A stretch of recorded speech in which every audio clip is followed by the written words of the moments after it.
All right. Good evening and welcome.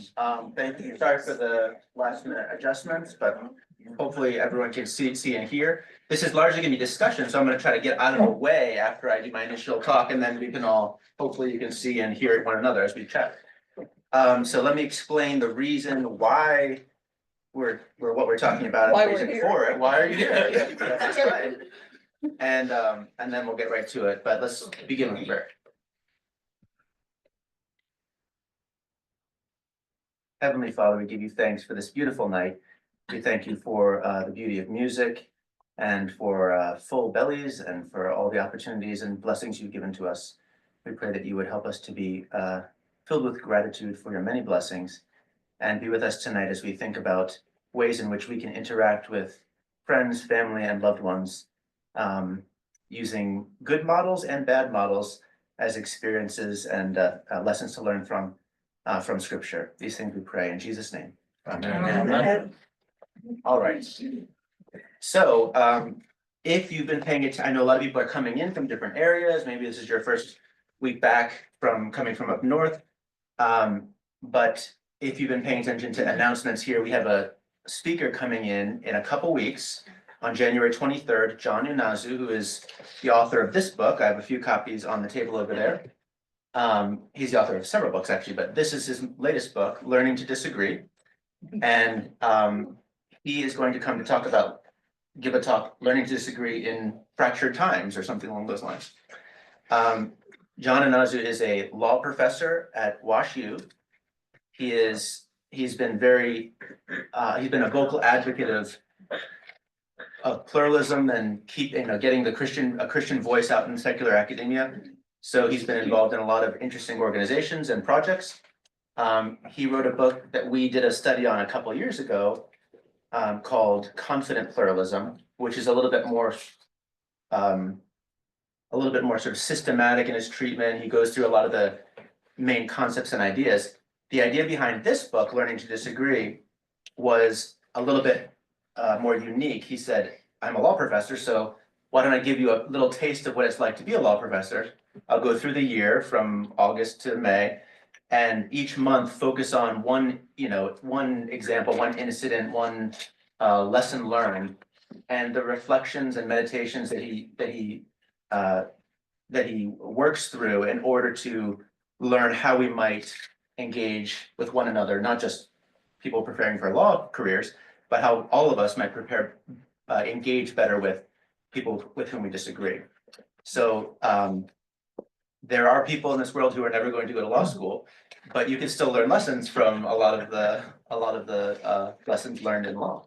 So that's the basic idea behind the book. He's a very engaging speaker, and he will be here in person. So it should be a wonderful event. January 23rd, it'll be a part of this event. So evensong, dinner, and then we'll just stay at the tables and talk.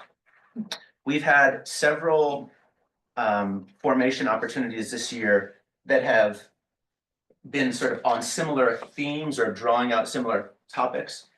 At the beginning of the formation year, Father Edward led a Sunday forum called Learning to Disagree, where he kind of walked through some of the themes of this book, teasing out some of its implications on Sunday morning. So he talked about the importance of empathy and fairness, its relationship to the golden rule. He talked about being willing to have challenging conversations rather than avoid them or just sort of keep to yourselves. And what happens when you can't compromise and when compromise is either impossible or undesirable. He talked about seeing people rather than problems and acknowledging that we all have faith commitments that go deeper than whatever issues we're talking about. And so that we shouldn't be surprised when we disagree on the surface if our more fundamental beliefs differ as well. After that, we had a Thursday night series here with our very own Tom Morgan, and he led us through some reflections that were loosely based on another book by David Brooks, How to Know a Person. And in that talk, in those series of talks, he gave us insight into how people see the world differently, not just in little ways, but in very serious and dramatic ways, and the importance of trying to see things from that other person's perspective. how it's important to see everyone as a unique child of God, from whom we can potentially learn something. And in a related way, to try to be what David Brooks calls illuminators, people who make other people feel important and valued. Since we have the author, the leader of the series here, I'm going to call on you in a second if I'm making any big mistakes. Please feel free to correct me. Where at least during the conversation, when you're engaged with someone, they should be the most important person that you're dealing with right now, full attention, respect, rather than, having your head somewhere else. And then that it's more important, that more important than the disagreements we have are the personal relationships that we have with others with whom we disagree. So whether those are very close and intimate relationships, family relationships, married relationships, friends, or even more casual ones, ultimately the relationship, just like the people are more important than the problems, same thing, the relationships are more important than the disagreements. And so how do we, act with that in our minds so that we are going into those conversations with a sort of primed and ready to love the other person even when we disagree. And I'm sure I missed a lot of other points, but those are some of them. So so we've already had a couple different ways we've engaged with some of the material around this topic. But Father Edward and I were talking and we said, we have a couple Thursday nights before our speaker comes. Why don't we talk about some difficult conversations in the Bible? So they called him the Bible nerd. So I thought we'd talk about this Thursday. We'll talk about some stories from the Old Testament, and then next week we'll do some stories from the New Testament, and then you'll all be kind of thinking in that way, and you can come to the Thursday night out hopefully and have you'll already be kind of thinking in that your gears will be churning, and you can ask some awesome questions. All right. So any questions about what we're going to be talking about? I do have some Bibles over there, and there's some on the wall. So if you want to. This is largely going to be a discussion based on Bible passages. So if you want to, I can just read them, or if you want to follow along, you're welcome to maybe throw some of those Bibles out. If anyone wants one, maybe you can pass a few out. Just read them. Just read them. I'll just read them. Why don't I do that? Okay. Okay. So I have 4 passages. If you guys talk a lot, we'll do 2. If you don't talk a lot, we'll do 4. If you're in the middle, maybe we'll. If we talk a whole bunch, you'll just do one. I want to get to 2. We'll get to 2. Okay, so the first is, and I was talking, someone said, well, which passages are going to, everyone was interested, which passages do you choose? So, you probably have some really good ideas of passages that I could talk about, but, Pride goes before. but we're going to do the ones I chose. If there are any that you really would like to talk about, though, we can, if there's time. Okay, the first is actually a series of passages. So rather than read them all, I'm going to read you little snippets and give you kind of the context of the story. It's basically the Joseph narrative. And the part I want to focus on is when Joseph confronts his brothers. So this is a very long story. It's just afterwards. Afterwards, yeah. So let me fill in something. Let me set the scene a little bit. Remember, so you have Abraham, Isaac, Jacob. Jacob has 12 sons, the 12 tribes of Israel. And Joseph is, at the time that the story starts, the youngest. And then there's one more son at the 12th son after. And where are you in the Bible? This is Genesis. It starts in around chapter 37. Okay, thank you. Yeah. Chapter 37, where am I here? Okay, so his brothers, so his brothers, all except for Joseph, even before this, I guess, you hear this, that Jacob favored Joseph, kind of was the youngest, he was a kind of the dad's favorite. And so his brothers already didn't like him a little bit. And he had these dreams, right? And the dreams all seemed to be about how he was going to be exalted and all of his brothers and even his parents were going to have to bow down to him. And so he didn't really understand them, but he shared them very unwisely with his family, with his brothers, yeah. And so that's the kind of background. But they're off in the fields and he comes to visit them and he's kind of sort of checking in on them. They saw him afar off, and before he came near to them, they conspired against him to kill him. They said to one another, "Here comes this dreamer. Come now, let us kill him and throw him into one of the pits. Then we shall say that a wild beast has devoured him, and we shall see what becomes of his dreams." Nice family, right? Okay, so that's the setup. A little like Herod's, Little like what? Herod's family. Yeah, exactly. So, It's not what you call brotherly love, is it? it certainly isn't, or it's interesting to take on it. So, what ends up happening is he comes and, Reuben, the oldest, convinces them, well, we don't want to kill, what benefit would be that to kill him, we shouldn't kill him. So they throw him into a little pit, and then, they see some traders coming through, and Judah says, see, we wouldn't benefit if we just killed him, but if we sell him, we at least get something out of it. So they conspire to do this, and they sell him into slavery, and he's eventually taken down to Egypt. And they take his robe, the special robe that Jacob, their father, gave to Joseph, and they dip it in animal blood, and they bring it back to his father, and they deceive his father, and they say, do you know whose this is? And the father says, "That's Joseph's." And so he weeps, and surely a wild beast has gotten him. So it doesn't start off great. In between, what happens is you know the story, so I'm not going to go to every detail, but Joseph he starts in slavery, and then he gets promoted, and he gets thrown in jail, and he gets out of jail, and he finally makes his way to sort of second in command in Egypt. He has interpreted Pharaoh's dreams, and so Pharaoh puts him in charge over all the land. He says there's going to be years of famine and years of plenty, and and so he's trusted in God in the whole way, and he's done wonderful, and he's starting to see his own life in terms of God, what God has in store for him, rather than what his brothers were scheming to do. He realizes that because he's there, he's going to be able to save a lot of people's lives. So he's already thinking that. His brothers obviously have moved on, but the famine reaches home, and so after it gets bad, Jacob says, "Go down to Egypt. I've heard they're selling grain," and so he sends his brothers down, or he sends his sons down, and in Genesis 42. We have the initial meeting. This is Genesis 42, starting verse 6. Now Joseph was governor over the land. He it was who sold to all the people of the land. And Joseph's brothers came and bowed themselves before him with their faces to the ground.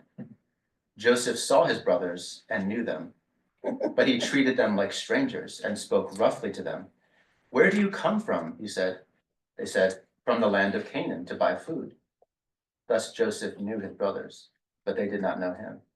And Joseph remembered the dreams which he had dreamed. And he said to them, "You are spies. You have come here to see the weakness of the land." They said to him, "No, my lord, but to buy food to buy food have your servants come. We are all sons of one man.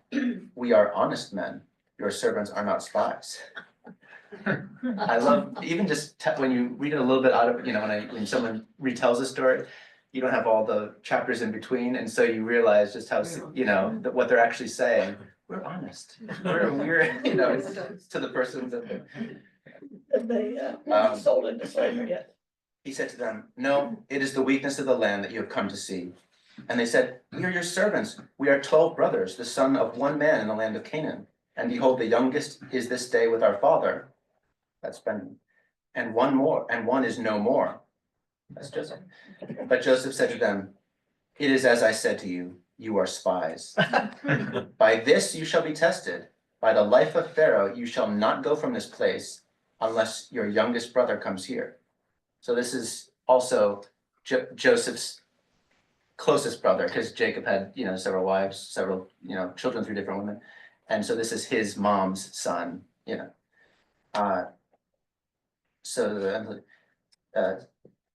"Send one of you and let him bring your brother while you remain in prison, that your words may be tested, whether there is truth in you, or else by the life of Pharaoh, surely you are spies.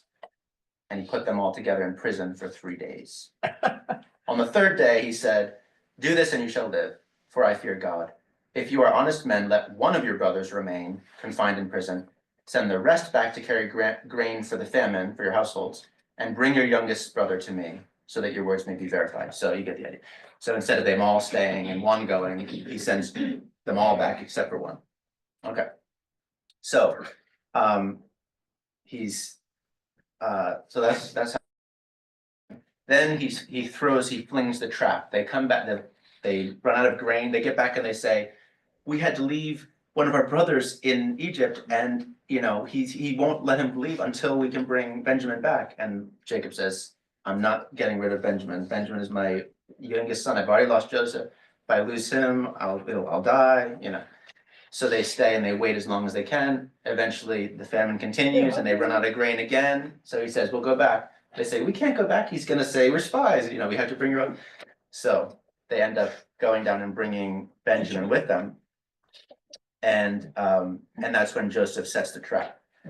He says, and this is chapter 44.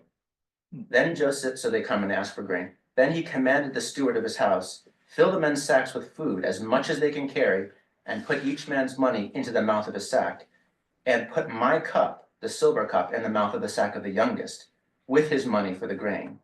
And they did as Joseph told them. And as soon as morning was there, they sent him out, and they go a little bit ways, and then the steward comes and he says, come back here a second. Someone stole my master's silver cup. Who was it? Oh, we didn't do it, and then so they go the oldest and then down to Benjamin's, they open it up, and there it is, and they're all like, And it's interesting, if you look at the dialogue, they'll say things like, surely, this is, we're getting what we paid for, they have very guilty consciences. Remember what we did to Joseph? It's coming back at us, not because they know Joseph is doing it, but because they realize they've done something terrible. Okay. So they come back, and before they left with Benjamin, Judah, the one who convinced them to sell Joseph into slavery, said to their father, let me bring Benjamin, and if I don't bring him back, we could take my life. Okay, so they explained this all to Joseph. Joseph could not control himself before all those who stood by him, and he cried, make everyone get out of here. So they, just like me, so they stayed with him when Joseph made himself known to, so no one stayed with him when Joseph made himself known to his brothers.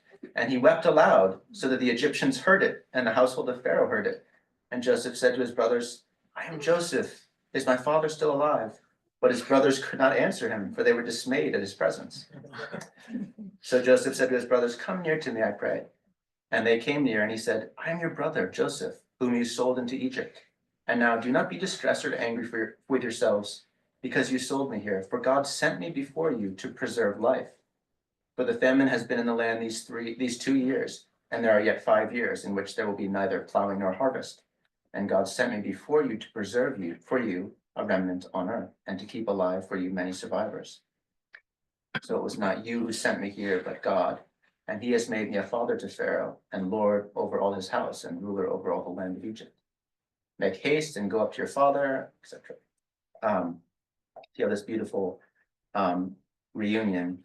Right before, I didn't read the thing, I should have read right before that, but right before that, the trap that Joseph sets is the cup is in Benjamin's thing. They come back, and he says, okay, Benjamin, you stay here with me. And Judah says, no, we can't leave him. I promised I would my father back. Take me instead. And so Joseph, that's when he can't control himself. Okay. This is a hard story to read. So he says, go bring your father back. We will talk, I promise. This is just a long story. Most of them will be short. He says, go bring it. If our father's still alive, go get him, bring him back down to Egypt, because there's going to be 5 more years. Might as well stay here. So they do. They bring him back down. and his father's alive. He meets Pharaoh, he meets his grandkids and everything. And then Jacob eventually dies. And the very last little section is that guilty conscience is still there in his brothers, and so they're still scheming a little bit, they say. This is chapter 50, verse 15. When Joseph's brothers saw that their father was dead, they said, "It may be that Joseph will hate us and pay us back for all the evil which we did to him."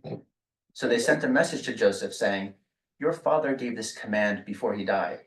Say to Joseph, 'Forgive, I pray you, the transgression of your brothers and their sin, because they did evil to you. And now we pray you, forgive the transgression of your servants, of the servants of the God of your father.'" Joseph wept when they spoke to him. His brothers also came and fell down before him and said, "Behold, we are your servants." But Joseph said to them, "Fear not, for am I in the place of God? As for you, you meant evil against me, but God meant it for good, to bring it about that many people should be kept alive, as they are today. So do not fear, I will provide for you and your little ones." Thus he reassured them and comforted them. Okay, so that's a lot to that's a big story, but thinking in terms of the kinds of conversations that make up that story, some of them, especially how Joseph confronts his brothers for what they did to him, and the conversations that the brothers have with the son, with the father, and with Joseph. What did you notice about their interactions? Who are the good role models? Who are the bad role models? Who did things right? Who did things maybe didn't do such a great job? And what did you notice about them in terms of this category of having these difficult conversations? Well, one thing I could say is that rather than Joseph actually feeling that he was forgiving them, he believed that God had brought him there. Mhm. So it wasn't really so much his own forgiveness, although he was so reliant on God's judgment that it was all part of one Mhm. forgiveness. Yeah, it sounded like it wasn't personal for Joseph. No, Except for the tears. except for putting him in prison for 3 Yeah. days at the beginning and having Well- to do it there. Yeah, But the so- brothers,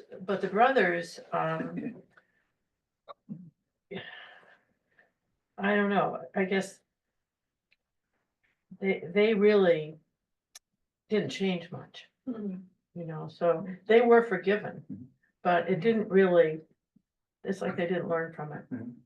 They were jealous. And just sort of teasing out some of those, if you think about so, we did that, this is, many chapters, which I gave you little snippets, but if you read the whole thing, he's had a lot of time to process, Joseph has, right? His brothers have basically forgotten about Joseph, and all of a sudden, here he is, right? And they're in deep trouble because he has all the power now, right? So they have to sort of process all this stuff very quickly, whereas he's had years to process it. Really, Yeah, a exactly. lifetime. Yes. Question. If Joseph believed that the punishment the brothers put on him was really a blessing from God, why did he want to punish them by putting them in prison or anything? Okay, so I think these are kind of related, right? Because it wasn't really punishment, he was just kind of scaring them, right?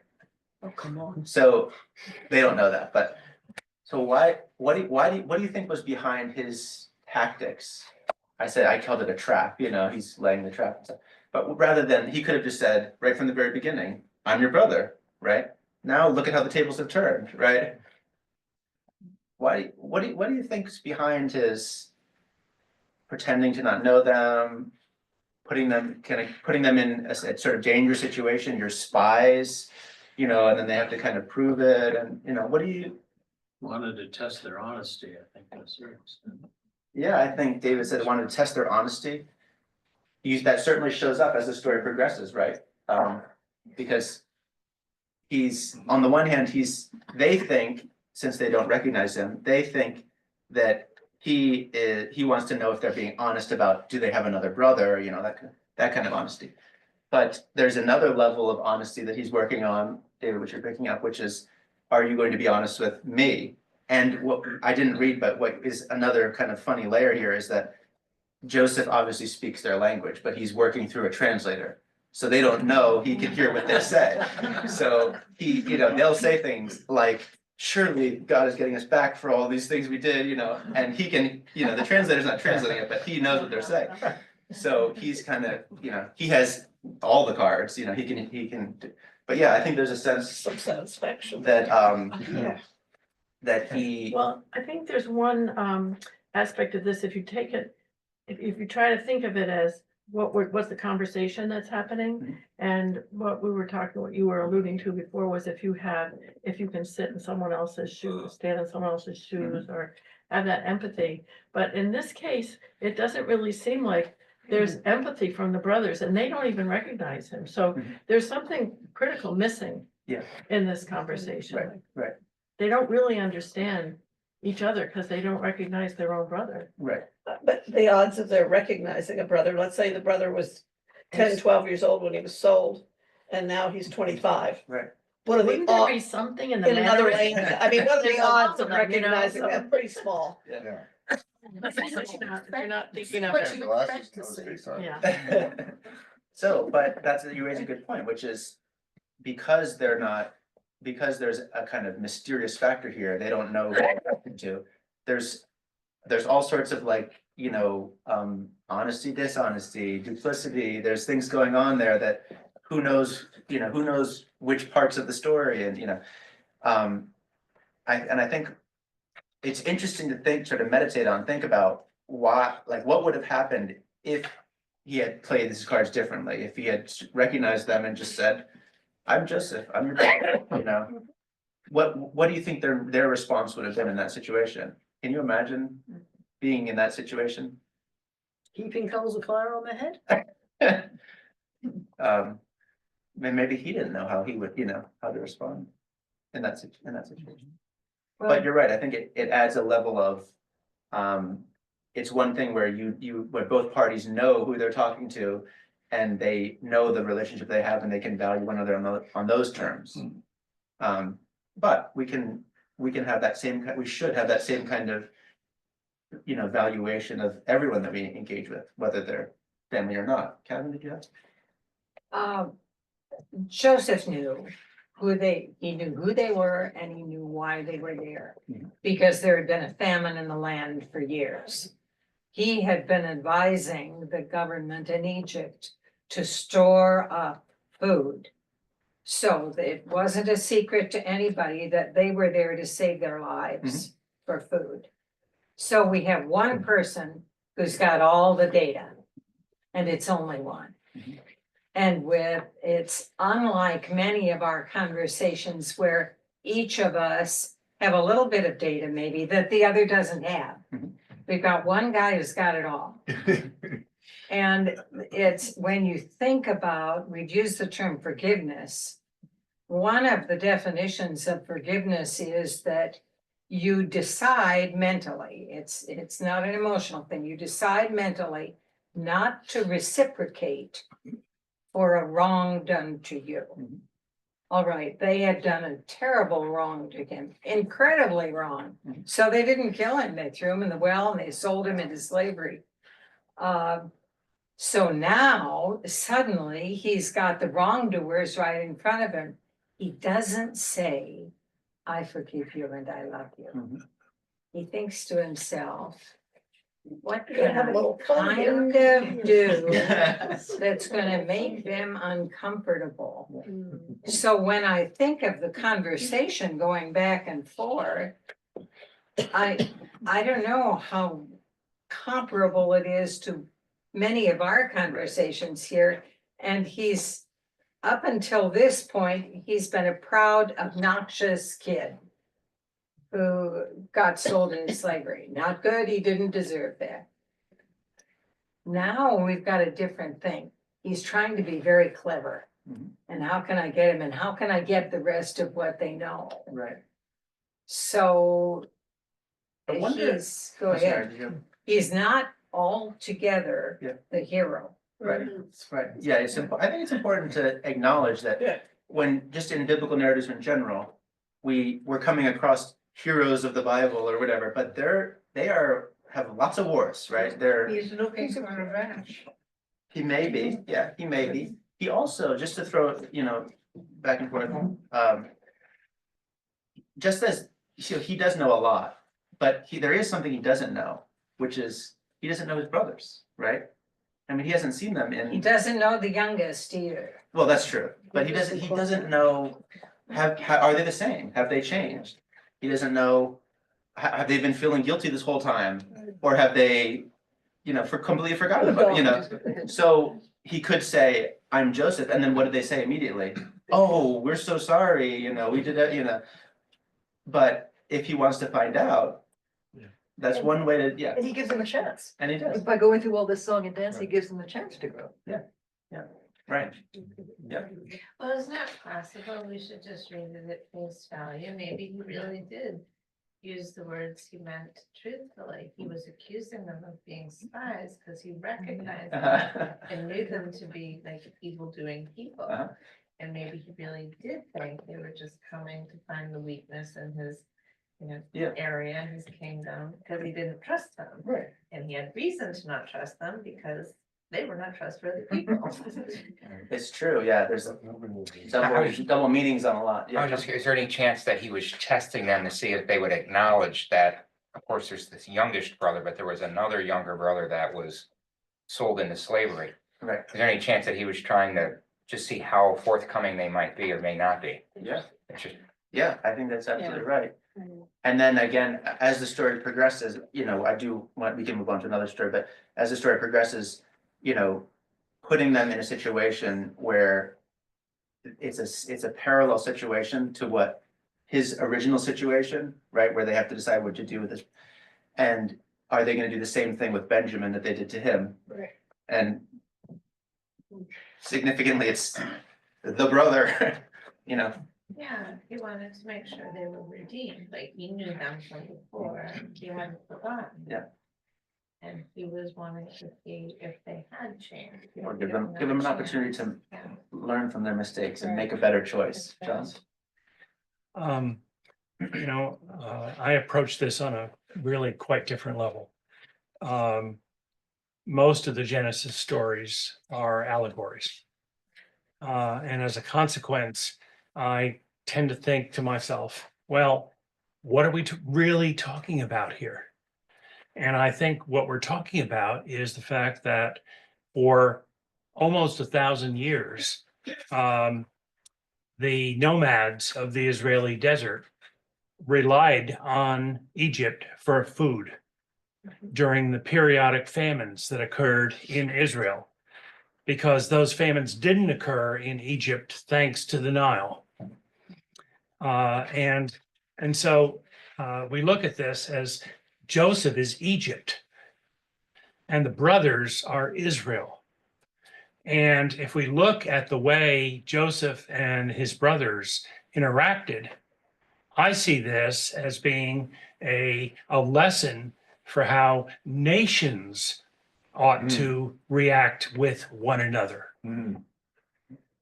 And Joseph is, in my view, the epitome of how nations should treat those who are in trouble. Okay, so that's interesting to think about, we often talk about Jesus's ethics.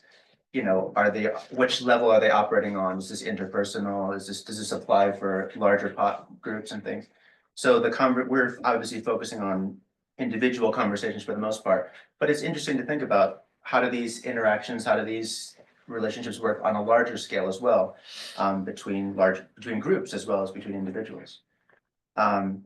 So again, just sort of thinking in terms of trying to draw, obviously these stories were not written for this content, right? But trying to draw some lessons from these stories. Let me bring a very different story. Okay, let's change gears. 2 Samuel 12, Oh, thank you. She knows I love tea. Are you sure that's what's in there? Okay, Green. 2 Samuel 12, Green. starting at, where is this? Okay, so this is the story where the prophet Nathan confronts King David. Okay, so this is, remember, King David has risen to power. He's conquered all sorts of, he's had all sorts of victories. In springtime, when kings go out to war, they all went out and David stayed back in Jerusalem. Ooh, that's not good.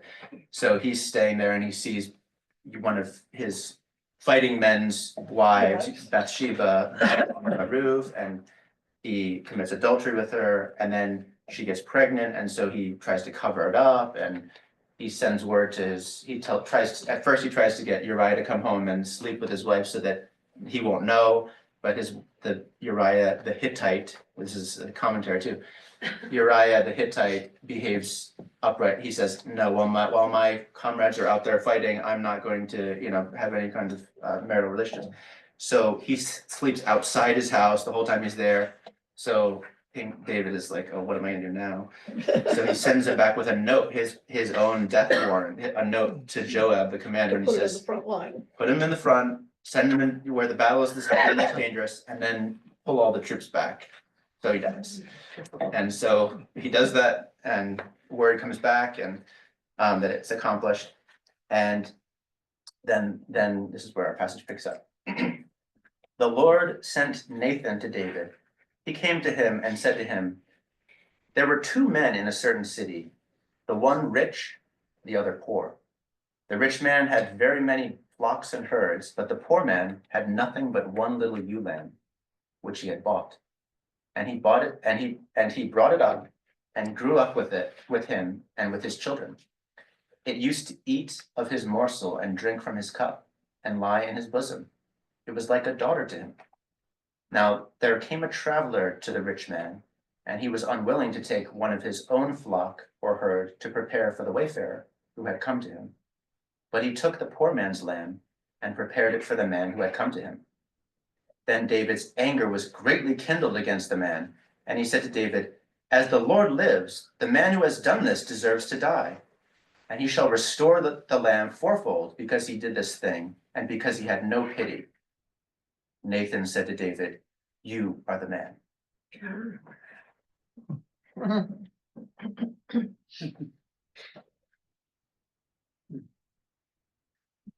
A lot of the Old Testament stories are the people, I mean, Cain and Abel, right out of the block, one's dead. I mean, just over and over again.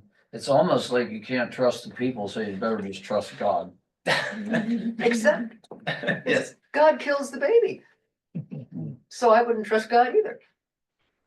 Well, God had to punish David By killing in the some baby. way. David wasn't allowed to build the temple and that baby died. And the baby But died. then Bathsheba and David had Solomon and he became the heir. So God wasn't but so angry. Hmm. But God did punish David and Bathsheba. These are all very interesting issues, and I do like to talk about them, but maybe we can have a cup of coffee and talk. Try to do the conversation things. What do you get from these difficult conversations? Just think about the situation. Nathan, as a prophet, their job was to speak to people in power, just tell them when they were wrong, etc. God's word to them. But it was not it was a thankless job, a very dangerous job. They would often It's way out of the lane. yes. doing this. So God says, go and tell the king that he's done wrong, right? He takes a very interesting approach. What does he do? Tells a parable. It's a parable. Why? What benefit does he get from telling a parable as opposed to just saying, God said that what you did is wrong? Or do you know what you did? God knows what you did. He could have just come out and said it. John? Yeah, obviously the principal advantage of using a story or a parable is that rather than you are confronting the misdeed, you're telling a story where the person to whom you're telling it comes to recognize his or her own problems. Mhm. Rather than you accusing them, they come to a recognition that, yeah, I'm wrong. Right, yeah, so, or, and in this case, obviously, it's accusing someone of something they did wrong. But in other cases, it's just, it provides some detachment from the person, the vested interest that we all have in our own dealings. So, there's another person who tells a lot of parables in the Bible, maybe we'll, Who would that be? we'll have to wait till next week and find out this mystery.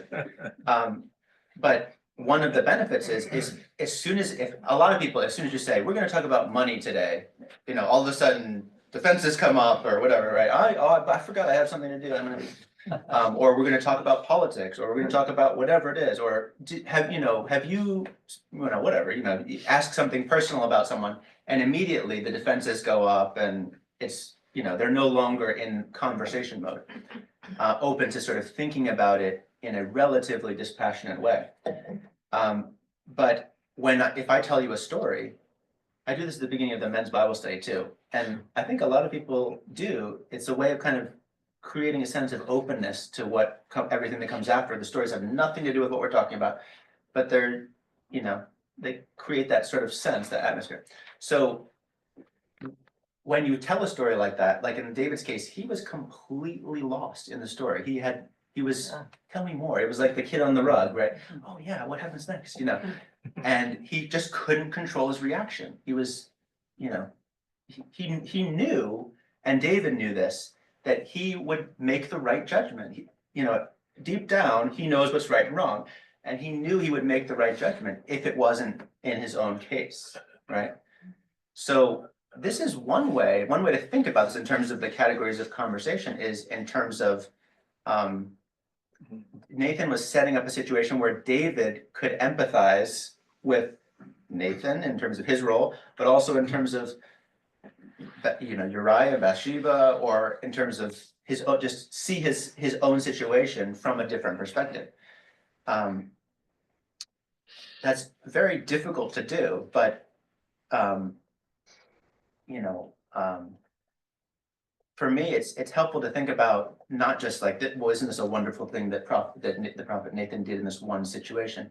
But, how do we think sort of creatively as we engage with people and not just sort of say, here are the 3 points that I know you're going to disagree with, and even way back in college days, they would say, if you're going to talk about a controversial topic, usually you don't start with the things that are most controversial right off the bat, or if you do it in a funny way so everyone's laughing, and then there are ways of kind of getting people to put their guards down right away.